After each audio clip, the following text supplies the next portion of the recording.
Finally. Let's do this for real. Sorry it took so long. You know what these legal types are like? Yes, sir. No, sir. Here's 80 pages of needless jargon, sir. Anyway, believe it or not, this is my excited face. Come on.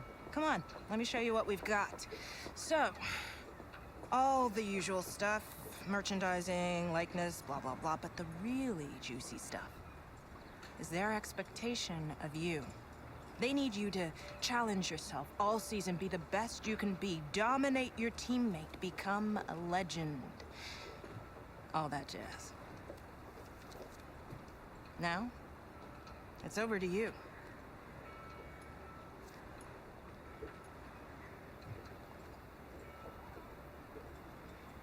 And with that, welcome to this new and first video on my career on F125. As you guys can see, the first thing we have to do in this mode is to set our target rating, which we have to achieve until the end of the season. Before I started the recording, I had to select which team I wanted to drive for, and I selected Alpine since they are one of the bottom teams, as well as I had to select my teammate where I selected Pierre Gasly. So, you could say I jumped into the role of Franco Colapinto as a new rookie in 2025. For this first season, one will set the goal just on the recommended rating of 69, just so we are all around safe. Since this is set, there is nothing more to do than sign the contract and get started. Now let me tell you a little more on my current settings. I set the AI difficulty on 85 for the first few races, but if it is getting too easy, I will up the difficulty level through the episodes. I just haven't played F125 in quite some time and did not want to make it too hard on myself for the first few races. As we start to simulate towards the grid reveal, I also wanted to tell you that I set qualifying on only one shot and the race distance on long. So, we will have some strategy going on in the races. Now let's get right into this year's grid reveal. Since I am sure all of you know the 2025 grid, I will speed it up a little. But I wanted to appreciate the little cinematic elements of the game.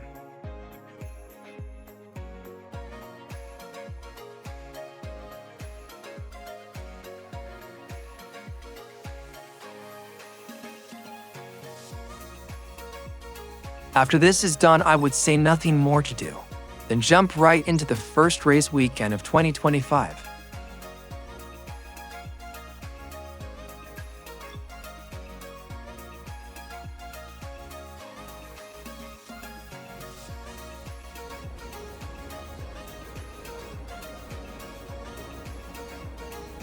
This will be our new home for at least the first season, the Alpine headquarters. Now I would say let's get right into the first practice session of the weekend. But don't worry, I won't show every practice every weekend since that isn't that interesting, just one first round around this beautiful track.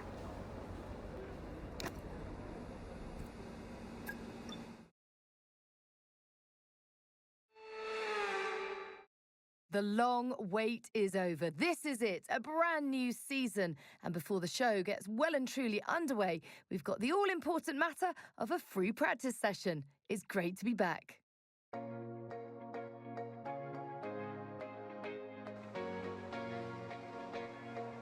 Now the first time being in this garage and getting into the car must be a very exciting moment for a rookie in real life.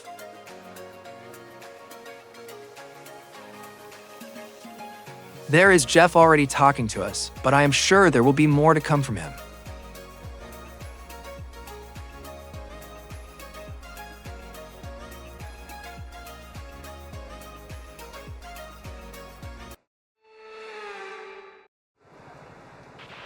Okay, mate, this is the first running of the real car. Now, I know it's a big ask, but let's get some useful data and get you used to how the practice sessions work. Let's start the season as we mean to go on, eh? I know we can have a great year, so let's go. All right, thank you, Jeff. Now just getting out there on the track for the first time around this track. But only this once, since you guys can see I retired directly after from the session. The ERS works this year, so you're going to have multiple modes to choose from in the race now. Have a play around with them in your MFD during the practice sessions and think about how you might use them on race day. I'll check back with you soon to chat more about it.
And a warm welcome, everybody. We're here in the heart of Melbourne. It's Albert Park, and it's qualifying for the Australian Grand Prix.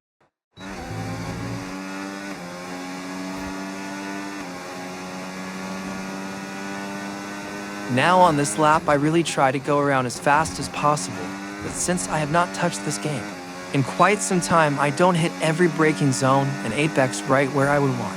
But overall, for this first lap, I am feeling okay.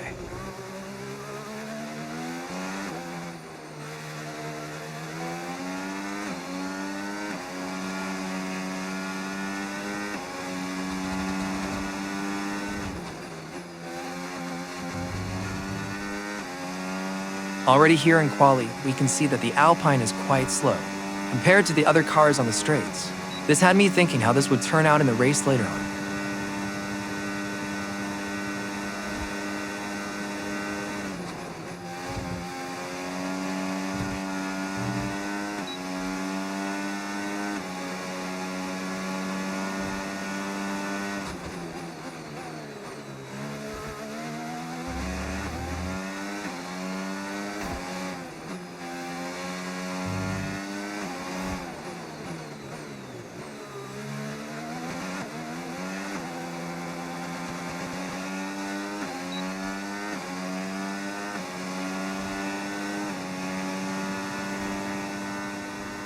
Well, as you can see, we ended on P12, which is not too bad, but we are off nearly 1.5 seconds of Verstappen, which to be fair is quite much.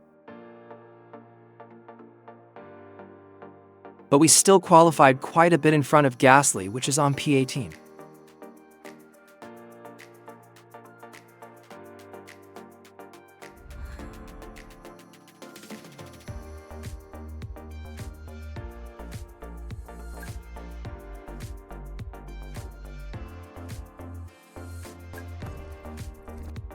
The winter is over. It's time for Formula One 2025. Yes, that long break that you've all been coping with so well can now be put to the back of your minds. It's on-track action and it's off-track drama. That's what we're looking forward to. We go racing today then in the state of Victoria, where the drivers have 14 corners and 3.28 miles to navigate at an average lap speed of around 120 miles per hour. The close proximity of the barriers make accidents inevitable, and recent history shows us that a safety car is not at all out of the question. Okay, here we go. I know what you can do. Don't let me down. Now, in terms of strategy, I will probably take the two-stop option, since I know my tire wear is horrendous. As you guys can see in this formation lap, we are in P11 and not P12, which we qualified in. This is because Lewis Hamilton got a penalty, which put him onto the back of the grid. That is quite good for us, as we are only one place away from points and one less car away from a podium, or maybe even a win.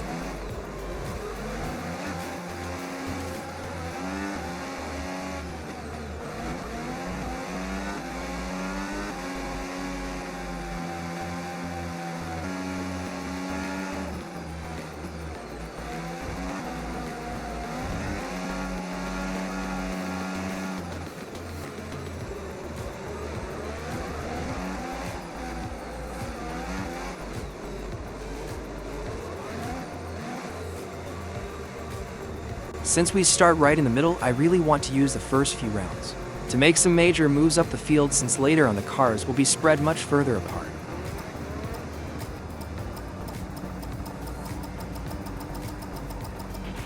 Superb parking there, mate. Let's make sure we get the edge on the surrounding drivers as the lights go out.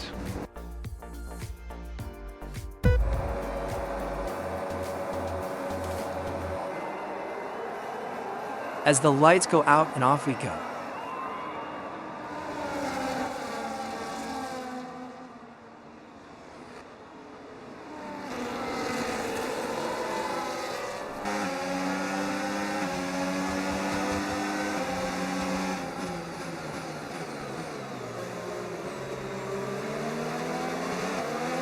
We only could get past Antonelli at the start, but now we also got Albon overtaken as well.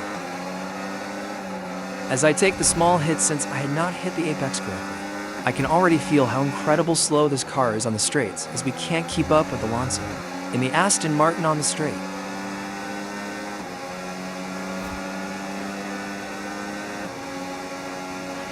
All right, let's focus now for the rest of the race.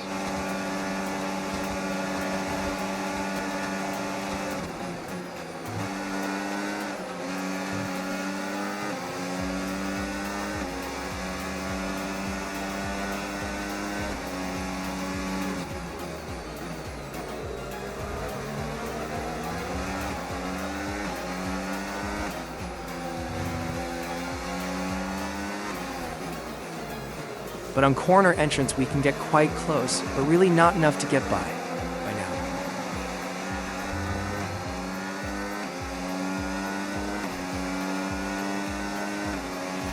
DRS is being enabled this lap. We can use DRS when you're within 1 second of the car ahead and in the DRS zone.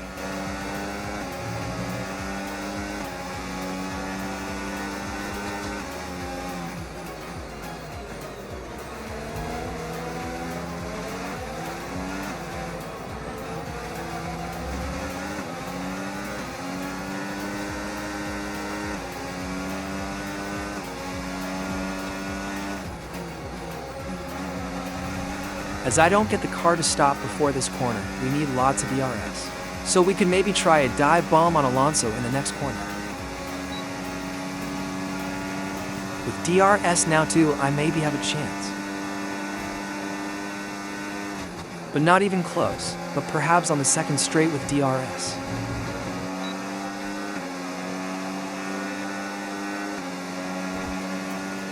I completely send it. And with this rather robust move, we can finally get past Alonso. Now the next target is Tsunoda in the Red Bull. Well, at least back then. With the 4 cars in front, Norris, Russell, Hülkenberg, and Tsunoda, I hope we can get past at least some of them.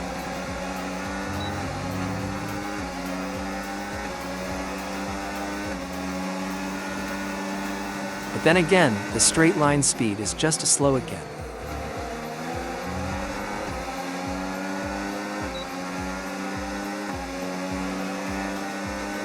Now with another assertive dive on Tsunoda, but can we make it last? Seems like it, so Hülkenberg is up next, but this was easier said than done, since the straight line speed just wasn't enough, so the next real chance only got to us on lap 4.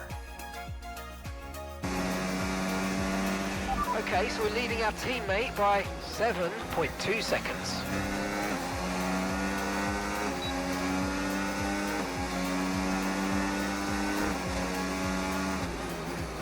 This dive bomb was rather me missing the braking point than anything else. But since we got out there without any damage and just a little love tap on Hülkenberg, we can set our target now on Russell. Let's use overtake. But the Mercedes was even faster on the straight lines than the Sauber, so it wasn't that easy either. But on lap 5, Russell had no longer DRS unlike Hülkenberg before, so we had a chance on the straights. Now,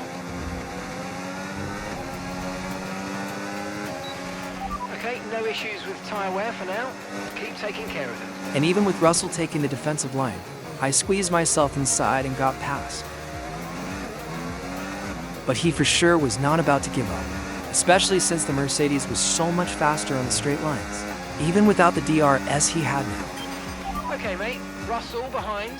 We want to keep them behind, please. This is super critical for our strategy.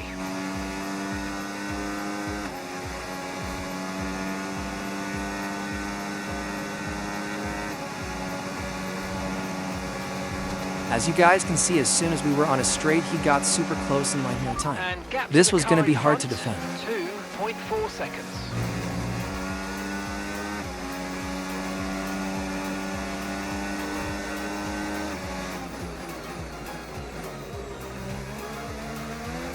I really had to nail every braking point, every exit in hope of getting him out of the DRS window before the start-finish straight.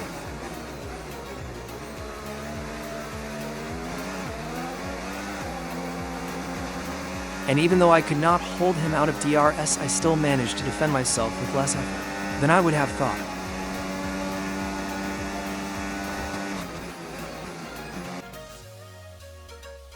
On lap 6, there was the first real chance of Russell getting back in front. but I defended the inside and he could not get past.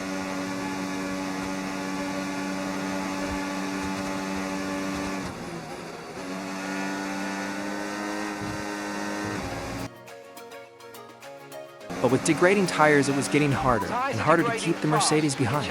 So with DRS on the straight, Russell was able to get in front. Gap to your teammate behind, 14.1 seconds. Okay, mate, that still wasn't quite what we needed, I'm afraid, but look, let's move on. Get your head down and chin up and focus till the end of the race. But with the instant back attack around the outside, I was able to get back in front of Russell.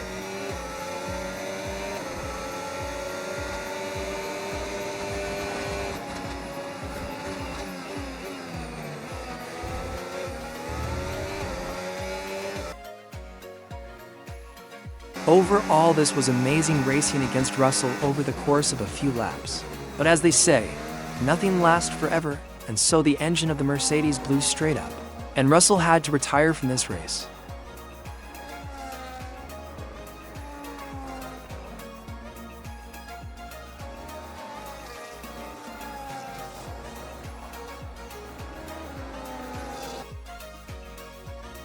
Now on lap 10, it was time for the first pit stop to go from medium tires to hard tires.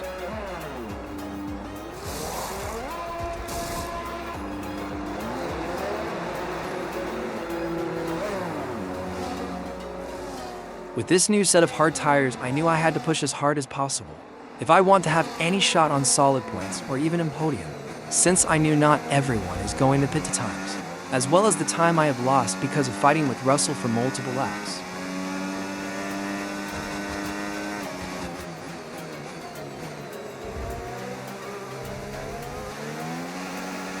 So I tried to get straight to work and start with our teammate Gasly, who was in a fight with 3 other cars for P11.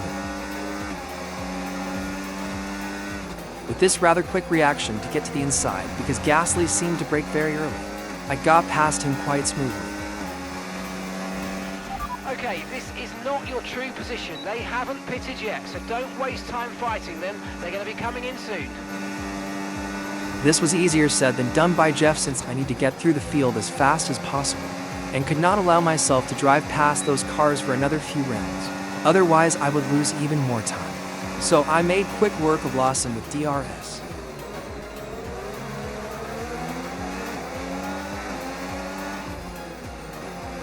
I was trying to be patient to overtake Bortoleto so I wouldn't risk any damage, but had to go for it eventually.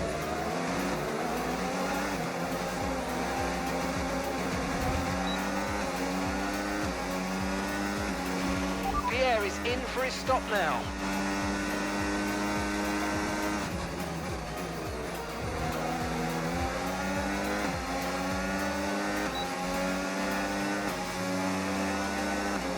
Now it was time for another dive bomb, this time on Hajar.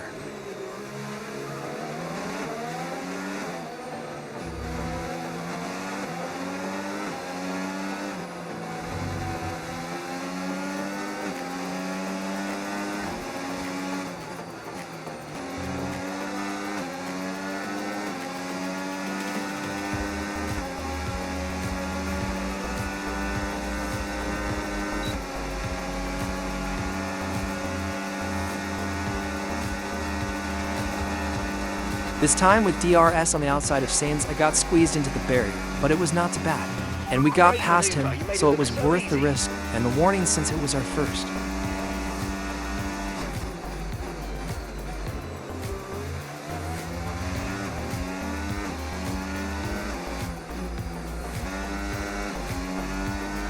Now we were on the hunt for Behrman as well as Stroll. And since we have DRS, we maybe have a shot at corner entrance. No tyre concerns at the moment, just focus on the driving.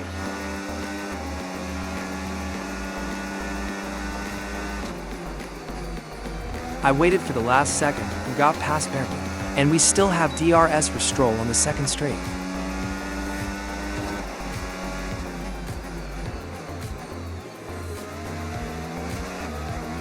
Since I seemed to have hit the exit perfectly, we were much quicker than Stroll. And I got the inside line and a warning for a collision with Stroll, which I didn't even recognize. We don't want to see you two take each other out. On lap 13, it continues to be a very bad day for Mercedes, since their second car with Antonelli inside had a mechanical failure as well. So, both of the Mercedes were out of the race.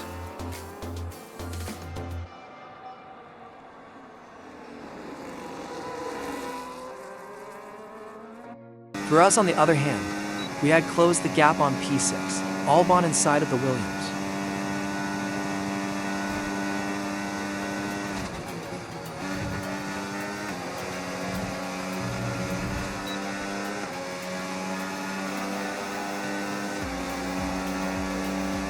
With Albon taking the defensive line and us diving once again, we got through onto P6.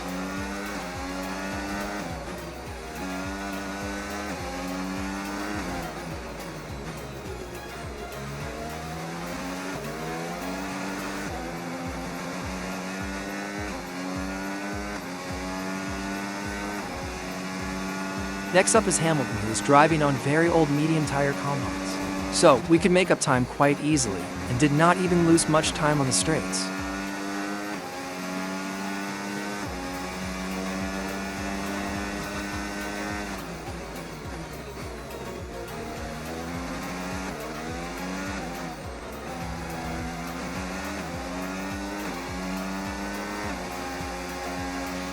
Green flag.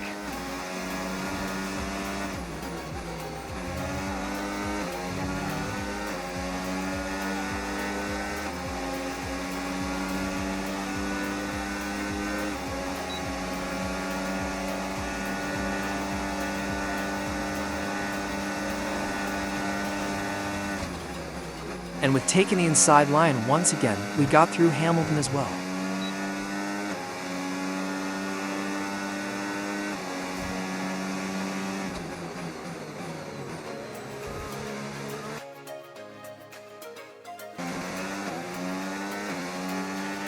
The car behind's just boxed for mediums.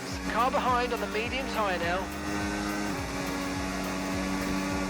Now on lap 18, we can see the true difference between a top car and the Alpine, since Piastri is having new medium tires and we got rather used hard tires. It is not completely fair, but it shows the difference quite drastically.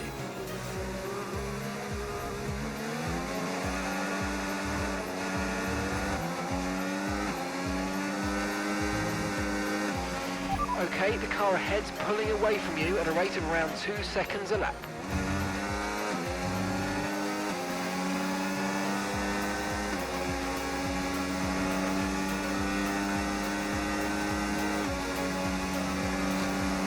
I tried to defend myself here, which to be fair is not completely fair, but it kept Piastri behind for the moment.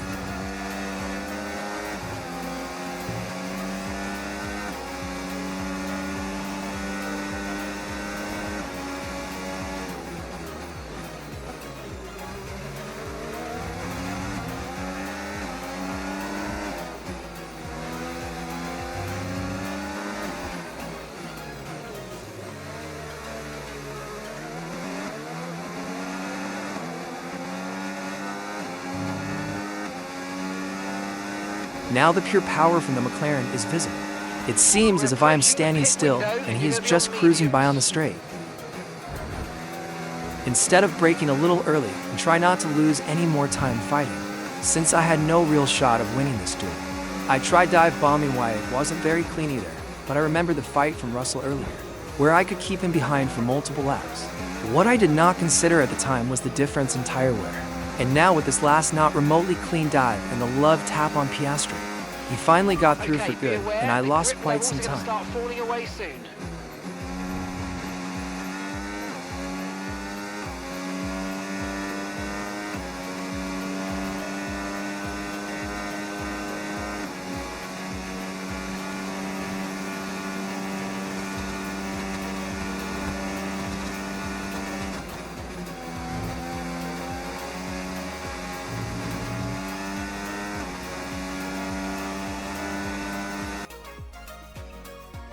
On lap 22, it was finally time for the second pit stop and the second pair of medium tires, with which I tried to push as hard as possible.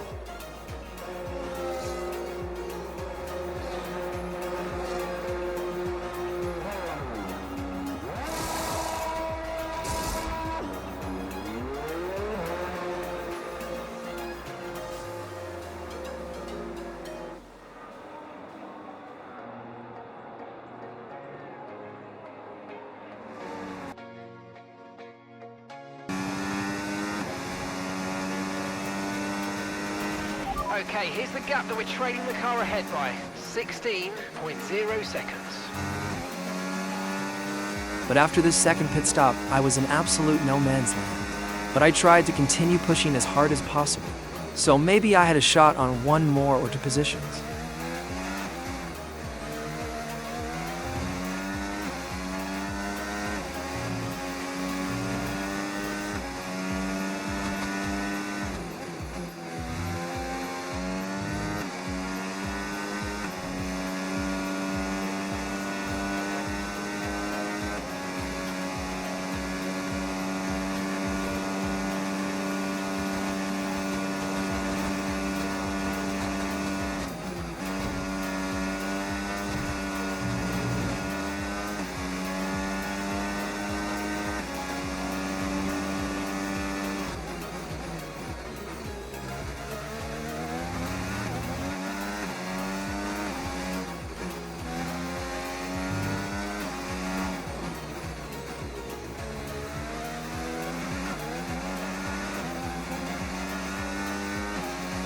I even pushed so hard I was able to get the fastest lap of the race by a mile. But even with that, it seems like an impossible mission. That was the fastest lap of the race. Keep this up. Well done.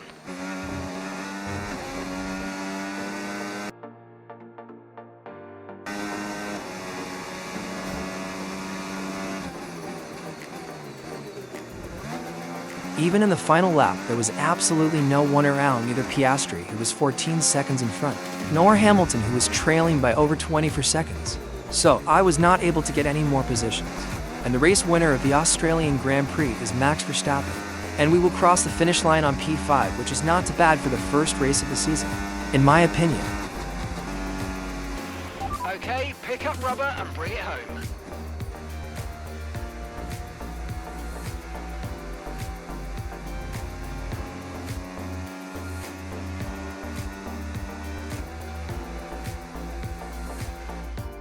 It's another victory and a champion's performance from Max Verstappen. And to get a victory at the first race of the season, this might be a sign of things to come. One thing's for sure is that this performance will be giving the team and the driver relief and confidence going into the rest of the season.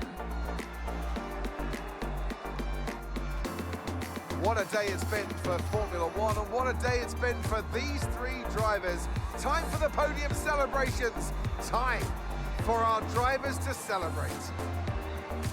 But there can only be one on the top step. Your number one, Max Verstappen.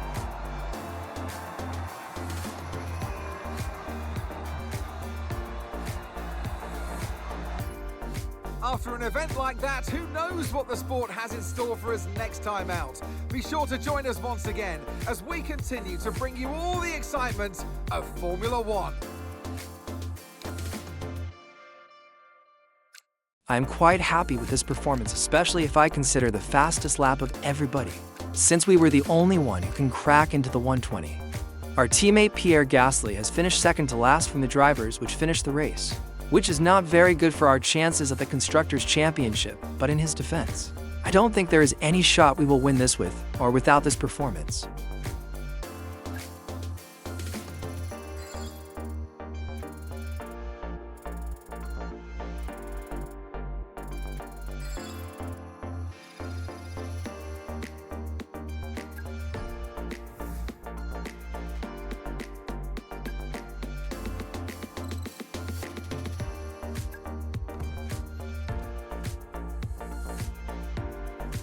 Next time, it will be the Chinese Grand Prix, but until then, these are the current standings. Where we are at P5 in the Drivers' Championship and P4 at the Constructors' Championship. But until then, I hope everybody is having a great day, and if you enjoyed this video, don't forget to like and subscribe to my channel.